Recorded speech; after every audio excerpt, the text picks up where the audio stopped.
Hello students, how are you all. मुस्कुराते रहिए, स्वस्थ रहिए, मस्त रहिए। I'm Digvijay Singh again in front of you. In previous video, I had start the new chapter circles and briefly describe few things about circles. What is circle? Now video ज्यादा बड़ी ना हो, इसलिए हम 14-15 मिनट का video बना ताकि आपको नींद ना जाए। कुछ लोग वीडियो ज्यादा पसंद नहीं करते देखना, नहीं बाकी तो देखते हैं। कटरीना कैफ लेकर सलमान खान तक सबको देख लेते हैं, बहुत पसंद से देखते हैं। लेकिन पढ़ाई जल्दी अच्छे से नहीं समझ में आती उनको, वो सोचते हैं किसी आंख खराब हो जाएगी, बाकी और किसी से आंख नहीं खराब होगी। लेकिन बेटा हम लोग मेहनत कर रहे हैं, तो हम उम्मीद करते हैं कि आप भी मेहनत करते रहिए, अच्छे से पढ़ते रहिए, स्वस्थ रहिए, मस्त रहिए। तो प्रोसेस क्या है कि इसके पहले मैंने सर्किल के बारे में बताया था, आई होप आपको समझ में आ गया होगा। फिर हम रिवाइज कर दे रहे हैं कि हमने पिछले वीडियो में सर्किल के बारे में बताया था कि path of moving point from a fixed point, ठीक है, path of moving point from a fixed point with a constant distance make a circle. Path of moving point from a fixed point with a constant distance, मैंने कहा था ना कि जो fixed point है वो सेंटर ऑफ द सर्किल कहलाता है, जो कांस्टेंट डिस्टेंस है वो रेडियस ऑफ द सर्किल कहलाता है, ये पाथ बन रहा है वो सर्कमफ्रेंस यानी पेरीमीटर ऑफ सर्किल सर्कमफ्रेंस कहलाता है। दो डिस्टेंस इनके इस पर कोई पॉइंट ले लीजिए, उनके बीच की डिस्टेंस आर्क कहलाती है, बड़ा वाला मेजर आर्क, छोटा वाला माइनर आर्क, इनको मिला दिया जाए तो वो कॉर्ड कहलाता है। और कॉर्ड जो होता है सर्किल को दो पार्ट में डिवाइड करता है, each part is called segment of circle. छोटा पार्ट को माइनर सेगमेंट, बड़े पार्ट को मेजर सेगमेंट कहते हैं। An angle in major segment acute होता है, an angle in minor segment obtuse होता है। और मैंने बताया था कि अगर सेंटर से होके कॉर्ड पास हो रहे हैं तो उसको डायमीटर कहते हैं। और डायमीटर जो होता है सर्किल को टू इक्वल पार्ट में डिवाइड करता है, each part is called semi circle. Semi circle में जो एंगल बनता है वो राइट एंगल होता है, ठीक है ना। इतना चीजें मैंने आपको इसके पहले बताया था। आप अच्छे से वीडियो देख के अच्छे से अपनी प्रैक्टिस करेंगे तो these are the basic things. 10th में भी आपको इसकी जरूरत पड़ेगी, 9th में पढ़ी रही है और पहले भी आप पढ़ ही चुके होंगे इसके बारे में। अब आपको बताएंगे sector of the circle. Sector जैसे सर्किल है, ध्यान दीजिएगा बेटा, सर्किल। तो the region between two radius and an arc, the region between two radii and an arc is called sector of circle. Sector, जो छोटा रीजन होगा उसको माइनर सेक्टर, जो बड़ा रीजन होगा उसको मेजर सेक्टर। सेक्टर क्या होता है? दो रेडियस और एक आर्क के बीच, या when we join the end points of an arc to the centre, centre से आर्क के एंड पॉइंट को मिलाने से जो रीजन तैयार होता है, जो प्लेस तैयार होता है, जो एरिया बनती है वो सेक्टर ऑफ सर्किल कहलाती है।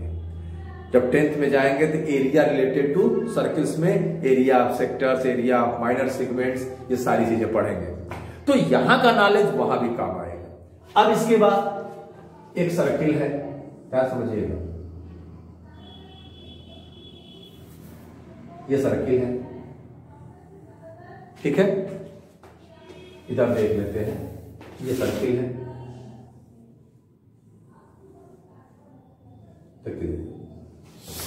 एक लाइन इसको ये कर दें, ये बैक, और ये सर्किल है, एक लाइन इसको एक जगह, ठीक है। दोनों लाइन क्या है कि जैसे भगवान न करे कोई किसी को कुछ करे, लेकिन एग्जांपल दे रही, किसी ने किसी को गोली मारी, गोली यहां लगी, यहां से निकल गई, निकल गई गोली, ये क्या हो गया? आर पार। क्या हो गया? आर पार। इसको कहेंगे सीकेंड। कोई किसी गोली न मारे, प्रभु ध्यान रखिएगा। और किसी ने किसी को गोली मारी और गोली ऐसे छूते हुए चली गई। अगर गोली किसी को टच करते हुए चली जाए तो यही होगा, भगवान ने कैसे करते था वो। तो इसको कहेंगे टेंजेंट। क्या कहेंगे इसको? टेंजेंट। जो अब if a line intersect a circle at a point, one point is called tangent. A circle intersect a circle at 2 points is called secant. इसके बारे में आपको 10th में पढ़ना। कितना जानिए कि जो लाइन किसी सर्किल को एक जगह पे, एक प्लेस पे, एक पॉइंट पे टच या इंटरसेक्ट करती है वो टेंजेंट कहलाती है, और 2 पॉइंट पे टच या इंटरसेक्ट करती है वो सीकेंट कहलाती है। ठीक है, अब देखिए बेटा, सेंटर एक ही हो और डिफरेंट रेडियस के सर्किल ड्रा कर दिए जाए।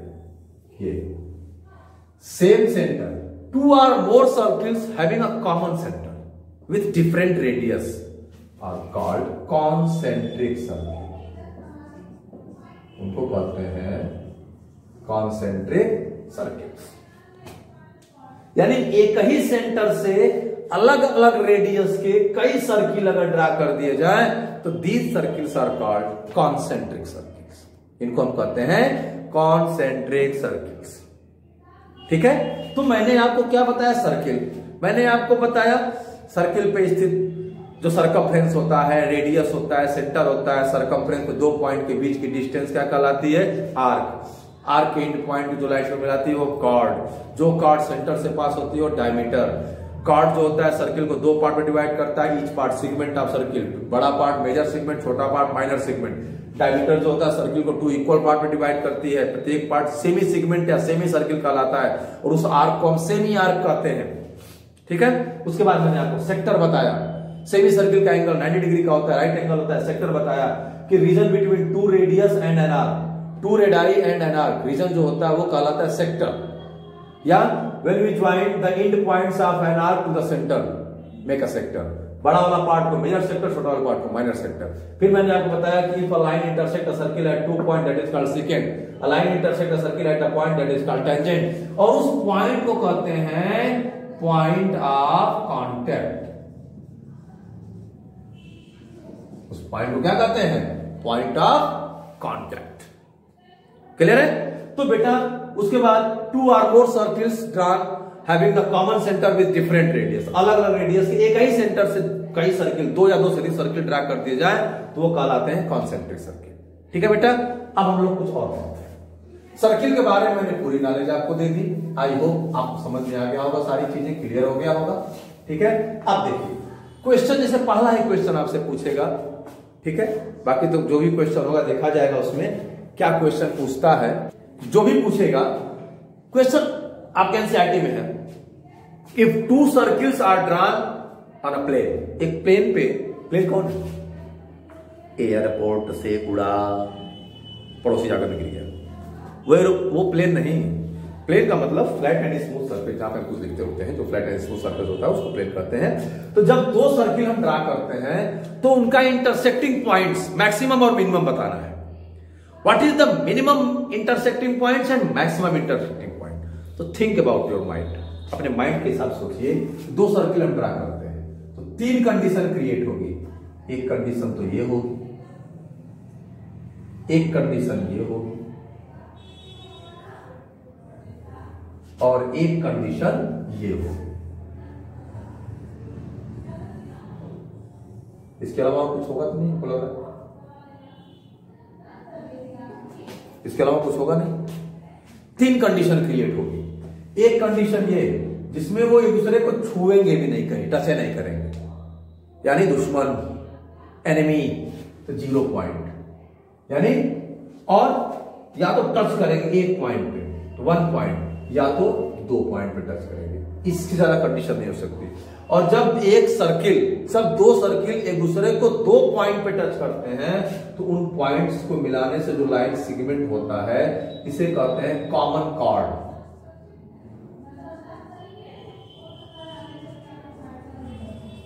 कॉमन कॉर्ड क्या कहते हैं इसको?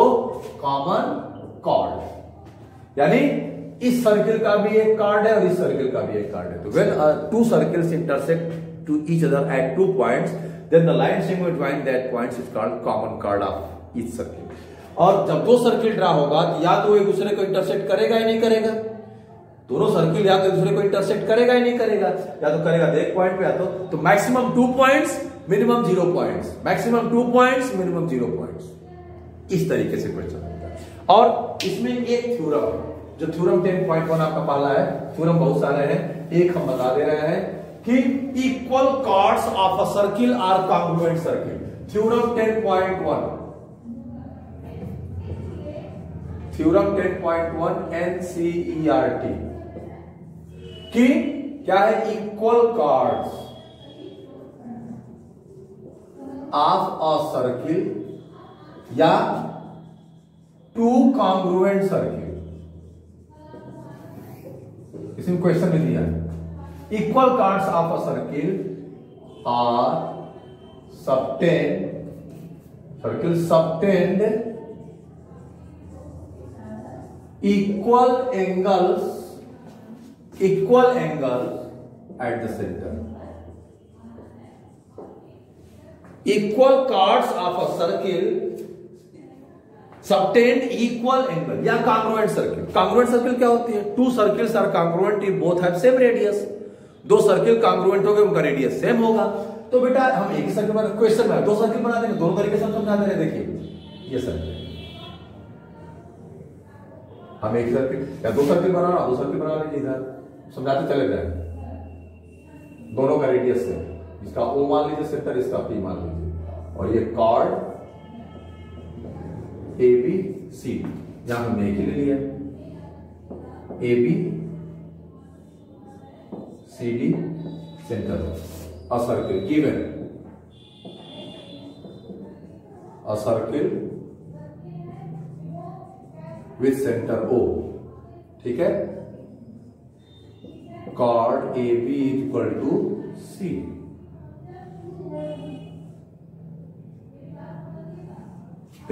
यहां पे क्या है, डिटेल लिखेंगे,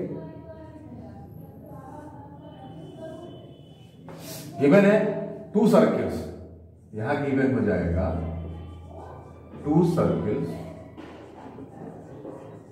with centres O and P, chords AB is equal to C। To prove,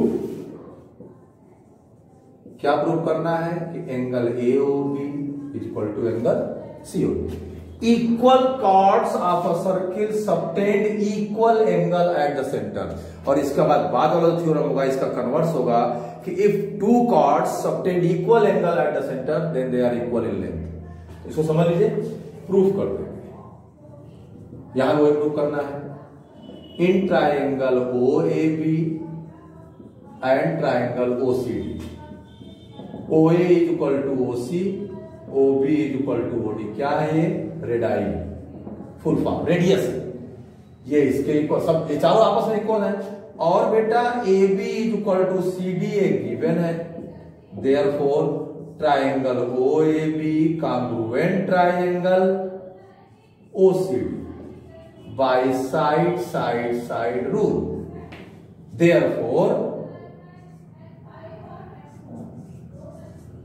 angle AOB is equal to angle COD by CPC। हो गया प्रूफ। यानी अगर किसी भी सर्किल, दो सर्किल में, चाहे दोनों सर्किल कॉन्ग्रुएंट हो, चाहे कई सर्किल में दो कॉर्ड अगर इक्वल है तो उनके द्वारा सेंटर पे एंगल जो बनेगा वो आपस में इक्वल होगा। और इसका कन्वर्स भी आप लगा सकते हैं कि अगर दो कॉर्ड के द्वारा सेंटर पे एंगल सेम है तो कॉर्ड आपस में इक्वल होगा। इसको भी लगा सकते हैं, प्रूव कर सकते हैं in triangle OAB and triangle PCD। क्या हो जाएगा, OA is equal to PC और OB is equal to PD, radii. क्यों, to both circles are congruent, both circles are congruent. इसलिए कॉन्ग्रुएंट है, दो सर्किल कॉन्ग्रुएंट तभी होते हैं जब उनके रेडियस इक्वल। और बेटा AB is equal to CD ये गिवन है, therefore triangle OAB congruent triangle PCD by triple S rule, यानी side side side rule, therefore by CPCT angle AOB is equal to angle CPD। जो exercise 10.1 है उसमें पहला question ऐसे ही दे दिया है। इसको आप समझ सकते हैं बेटा, अच्छे से लगा सकते हैं, कोई दिक्कत नहीं है, आप समझ सकते हैं। चाहे एक सर्किल हो चाहे दो कॉन्ग्रुएंट सर्किल हो, रेडियस सेम होगा। तो इस तरीके से आपको प्रैक्टिस करनी है। वीडियो को पास करके नोट कर सकते हैं। फिर नेक्स्ट वीडियो में और आगे थ्योरम पढ़ा देंगे पूरा। तो आपकी जिम्मेदारी क्या है, सर्किल का नॉलेज पूरे अच्छी तरीके से लीजिए, थ्योरम सॉल्व करिए, इसके आगे भी लगाइए। और कोई भी चीज आपको समझ में नहीं आ रही हो तो इसके पास मेरा व्हाट्सअप नंबर है, आप मुझे व्हाट्सअप कर सकते हैं, मुझसे पूछ सकते हैं, मैं बताऊंगा आपको। और अगर कोई प्रॉब्लम होगी तो फिर उसको दोबारा वीडियो बना के भेजूंगा। बट आपको एक काम करना है, वीडियो को लाइक शेयर सब्सक्राइब करते रहिए, करवाते रहिए और हमें आगे बढ़ाते रहिए। इसी उम्मीद के साथ मिलते हैं नेक्स्ट वीडियो में। तब तक के लिए थैंक्स अ लॉट।